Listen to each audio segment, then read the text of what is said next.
Hello everyone. I wanted to share with you guys someone I had met during my trip to Honduras. A remarkable human being who's got me thinking.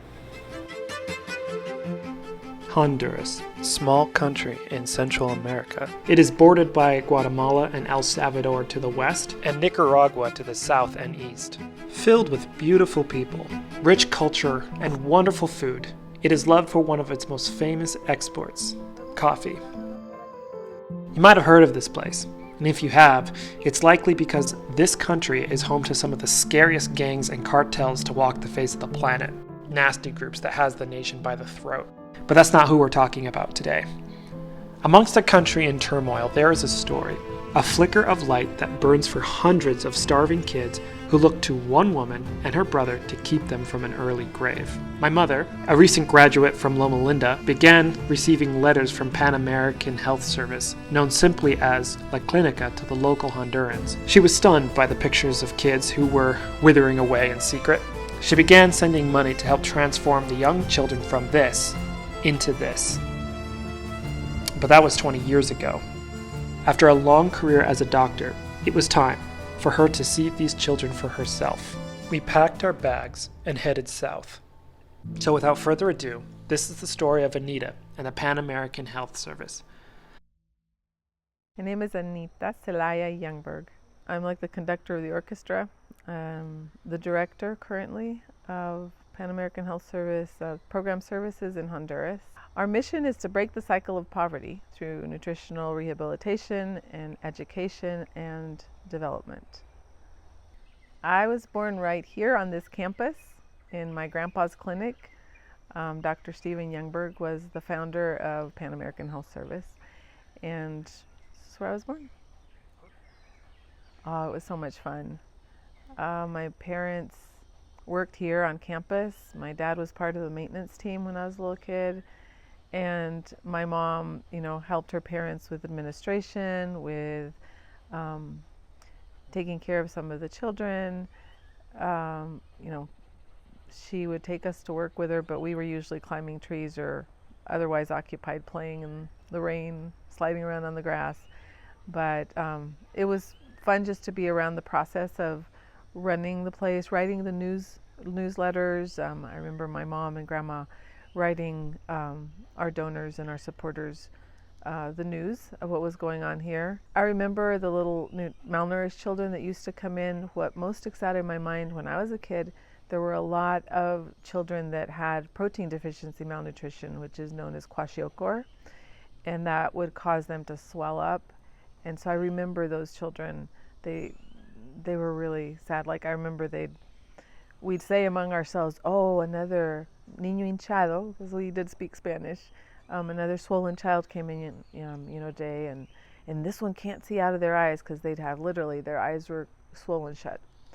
And I remember that. I for some reason I remember more the protein deficiency patients than the just general calorie deficiency. The calorie deficiency kids, looked like little skeletons, but the ones I most remember as a kid were protein deficient, swollen feet, big swollen belly.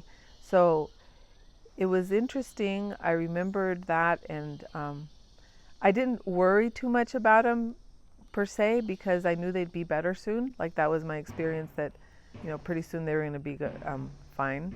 I wanted to say about the well children were where I was focused. We used to climb trees together, eat fruit together. We'd climb the naranja trees, the orange trees, the manzana trees, the apple trees, and guayaba. We ate lots of guayaba.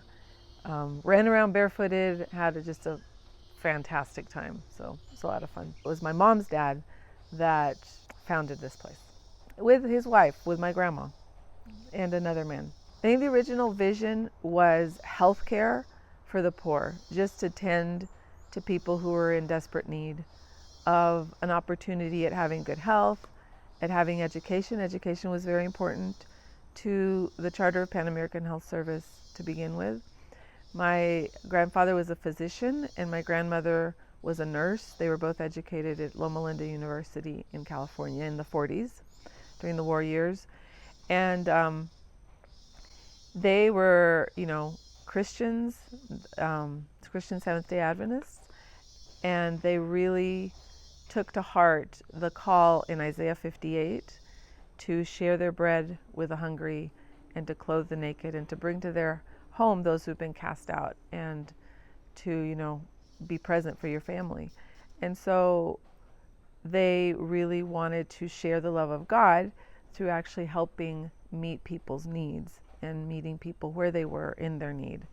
And so that's why they sought out a place where they could serve that had a great need. And through a lot of prayer and a lot of research, they ended up here in the Lake Yohoa area of Honduras. But as an adult, as a professional adult, I am a registered nurse. I've been here for 26 years. No. I mean, I always knew that I wanted to come back home to live. I love this place. I love Peña Blanca.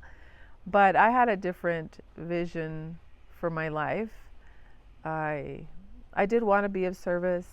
I thought I wanted to travel, be a travel nurse and maybe also travel to other parts of the world. Then I do remember my mom when she knew that I was done with nursing school. I also had a biology degree. When I was done going to school, she's like, "Well, Nita, we really need you at home." And I was like, "No, I don't want to go home yet." But God had other plans for me, and because of a major devastating Hurricane Mitch in October of 1998 really did disasters here in Honduras. We're seeing more of that kind of disaster, sadly, in the world right now, but it was unusual back then. And I came to Honduras to help the place recover, and I didn't leave again. We still do have malnourished children, not to the degree 3, so third degree malnutrition is where you see the protein deficient children just swell up. They're sad. They look very sad, very, very swollen. And then the calorie deficiency kids look like little skeletons. I mean, literally they are skin and bones. And both of those are in third degree malnutrition. Mostly now we're seeing just early second degree malnutrition and mostly first degree. So thankfully, the country has gotten a little more prosperous than it was in 1960 when my grandparents got to Honduras. Well, Honduras is a very fertile, beautiful looking country, especially where we are. A lot of people are like, why is there so much malnutrition? We have a theory, like we haven't tested it. It'd be great if someone wants to come do an actual study. But there is a lot of rain here, which is part of what makes it so green. But it also leaches nutrients from the soil. And, a lot of the people that we serve are subsistence farmers.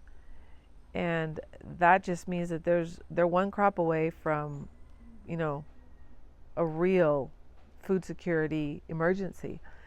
And so, say if a really devastating rain comes in and washes out your little crop of beans and corn, or you have the parrots come by and eat your corn, there's just a lot of things that can happen that you suddenly end up in a really desperate situation.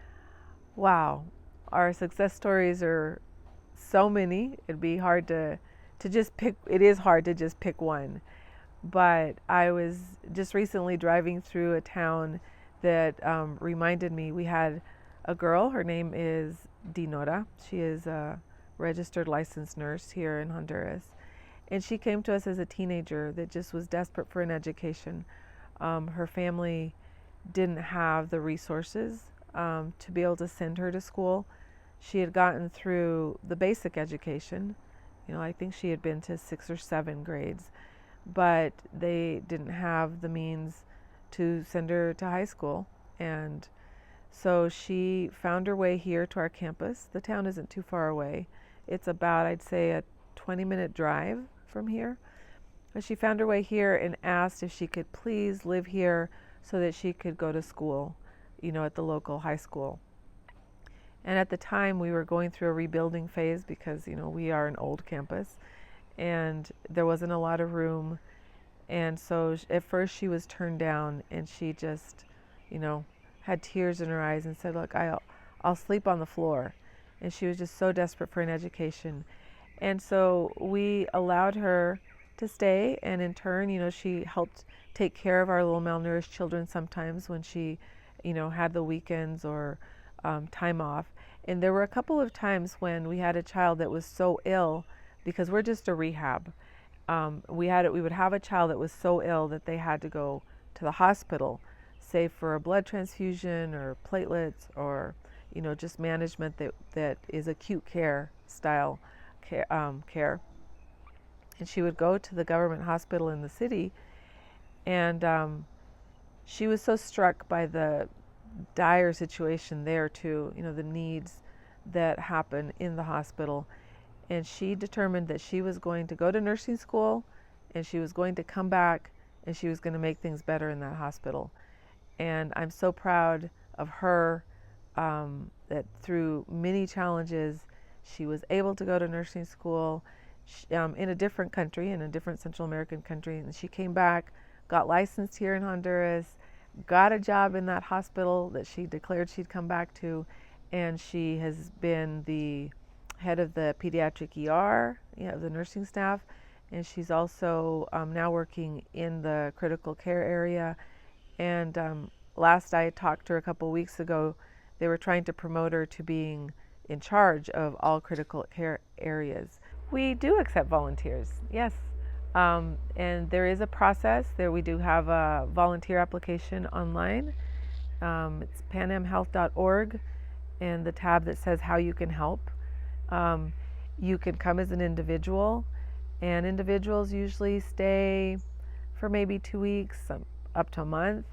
And then there's a group application also. So if you want to, organize a group of friends or a church group or any kind of club you have, you can apply for there's a group application also on the same tab, how you can help.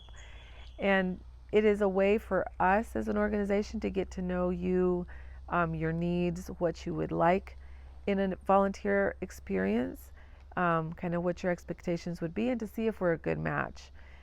And to know that more people have the opportunity to work here in our community, because it's really painful, truly, for me to watch people migrating to the States. I mean, it's a devastating brain drain for our community. Honduras needs all of its talent here. We have a beautiful country to develop here. We really do need all hands on deck, all the creatives, all the energetic people that are feeling obligated to migrate to the States. We would love to be able to make this a beautiful destination with enough opportunities for education, health, and jobs to keep some of our people here. And there's the skill sets that we need are varied. It's anywhere from if you can rock a baby, if you're a grandma and love babies and your babies have grown up and you can hold a baby, that's a skill we need here. And then also lots of maintenance. We have an older campus, so lots of opportunities to maintain, buildings. We have a lot of old cars. We can do that too. We have a farm. In partnership, we have a breadfruit farm. And then we have gardens. And so we'd really like to promote agriculture more. We are in a rural area, and the art of cultivating food in our beautiful black dirt is getting lost. And so as an organization, we want to promote that. So if you're a gardener that wants to promote that love of the earth and of plants and of good, nutritious food, we would certainly welcome you also. So yeah, that's why there's an application, so that you can kind of tell us about your skill set, and we can see if there's a spot where we think you would fit. It kind of reminds me of this old quote that says, great people aren't made great by politics. They're not made great by prudence or propriety. That they are, every last one of them, made great by one thing and one thing only, the relentless pursuit of a better world. And great people don't give up that pursuit. They don't know how. And that's what makes them truly unforgettable. I never met somebody who that described so well, who had decided that the suffering of the world was her burden to bear. And her brother too. I unfortunately didn't have a chance to interview him, and I'd quite like that. But I never had that opportunity. And I think that's a good aim, to treat the world as if its suffering is our problem, not somebody else's. I don't know. I guess that's all I got for you today. Thanks for tuning in.